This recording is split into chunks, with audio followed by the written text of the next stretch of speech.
ప్రకాశం జిల్లా మార్కాపురంలో వెలుగొండ ప్రాజెక్టు నీటి విడుదలకు కృతజ్ఞతగా కూటమి నేతలు ఆధ్వర్యంలో భారీ బైక్ ర్యాలీ నిర్వహించారు. ఎమ్మెల్యే కందుల నారాయణ రెడ్డి ఆధ్వర్యంలో జరిగిన ఈ ర్యాలీలో సుమారు 1000 బైకులతో జనసేన, టీడీపీ, బీజేపీ నాయకులు, కార్యకర్తలు, రైతులు పాల్గొన్నారు. ముందుగా అల్లూరు పోలేరమ్మ ఆలయంలో ప్రత్యేక పూజలు నిర్వహించారు. అనంతరం పట్టణంలోని ప్రధాన రహదారుల మీదుగా లక్ష్మీ చెన్నకేశవ స్వామి ఆలయం వరకు ర్యాలీ కొనసాగింది. కార్యక్రమంలో ఇమ్మడి కాశీనాథ్ సహా పలువురు కూటమి నాయకులు పాల్గొన్నారు. ఎదురు చూస్తున్నటువంటి వెలుగొండ ప్రాజెక్టుని పూర్తి చేసుకుని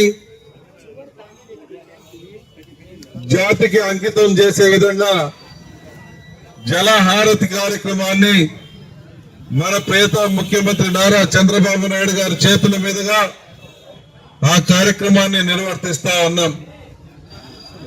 కూటమి అభ్యర్థి సభ్యులు, మిత్రులు అందరూ కూడా ఆ యొక్క కార్యక్రమంలో పాల్గొని విజయవంతం చేయవలసిందిగా మిమ్మల్ని అందరినీ కూడా కోరుతా ఉన్నాం. చేసినప్పటికీ ఆ గవర్నమెంట్ చిత్తశుద్ధి లేక పట్టించుకోలేదు. జగన్మోహన్ రెడ్డి ప్రభుత్వం అయితే అసలు దాన్ని ఎప్పుడు జాగ్రత్త చేసాము, వదిలేసాము, టన్నెలు పూర్తయినని వాళ్ళే చప్పట్లు కొట్టుకొని వాళ్ళే నేతం చేశామని అబద్ధాలు చెప్పిన పరిస్థితి. మరి ఈరోజు కళ సాకారమైంది. కూటమి ప్రభుత్వం సైమల్టేనియస్ గా ఏదైతే జలమిషన్ ఉందో జలమిషన్ ద్వారా ముందుగానే సంవత్సరం ముందుగానే ప్రణాళికాబద్ధంగా పూర్తి స్థాయిలో దాదాపు 60-20% పనులు పూర్తయిపోయాయి. అన్ని గ్రామాల్లో ముందే తాగునీళ్ళు సిద్ధపడ్డారు.